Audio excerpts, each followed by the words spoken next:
Bismillahirrahmanirrahim. Qul amanna billahi wa ma unzila alaina wa ma unzila ala Ibrahim wa Ismail wa Ishaq wa Yaqub wal asbati wa ma utiya Musa wa Isa wan nabiyyuna min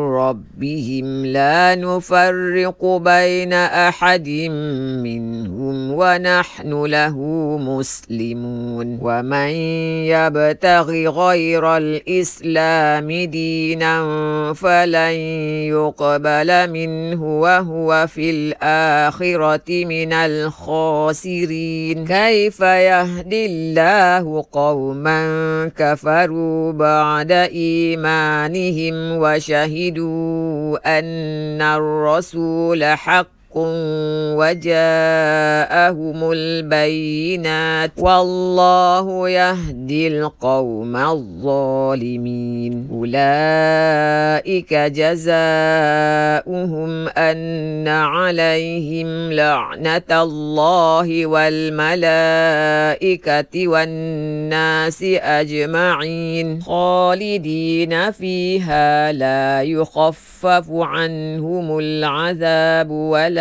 هم ينظرون إلا الذين تابوا من بعد ذلك وأصلحوا فإن الله غفور رحيم. إن الذين كفروا بعد إيمانهم ثم ازدادوا كفرا لن تقبل توبتهم وأولئك هم الضالون.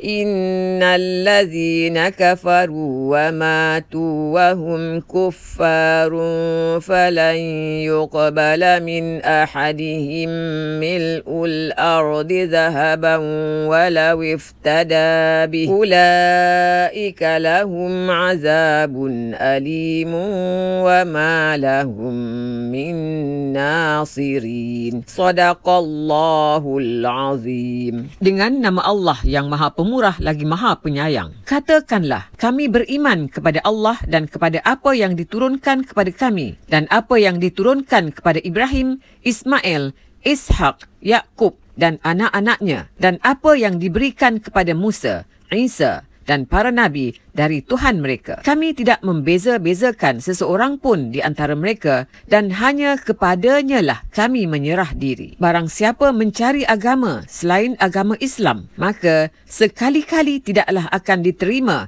yakni agama itu daripadanya, dan dia di akhirat termasuk di kalangan orang yang rugi. Bagaimana Allah akan memberi petunjuk kepada suatu kaum yang kafir sesudah mereka beriman serta mereka telah mengakui bahawa Rasul itu, yakni Muhammad, benar-benar Rasul dan keterangan-keterangan pun telah datang kepada mereka? Allah tidak memberi petunjuk kepada orang yang zalim. Mereka itu balasannya ialah laknat Allah ditimpakan kepada mereka, yakni demikian pula laknat para malaikat dan manusia seluruhnya. Mereka kekal di dalamnya, tidak diringankan seksaan mereka dan tidak, yakni pula mereka diberi penangguhan, kecuali orang yang bertaubat sesudah, yakni kafir itu, dan mengadakan perbaikan, kerana sesungguhnya Allah Maha Pengampun lagi Maha Penyayang. Sesungguhnya orang kafir sesudah beriman kemudian bertambah kekafirannya, sekali-kali tidak akan diterima taubatnya,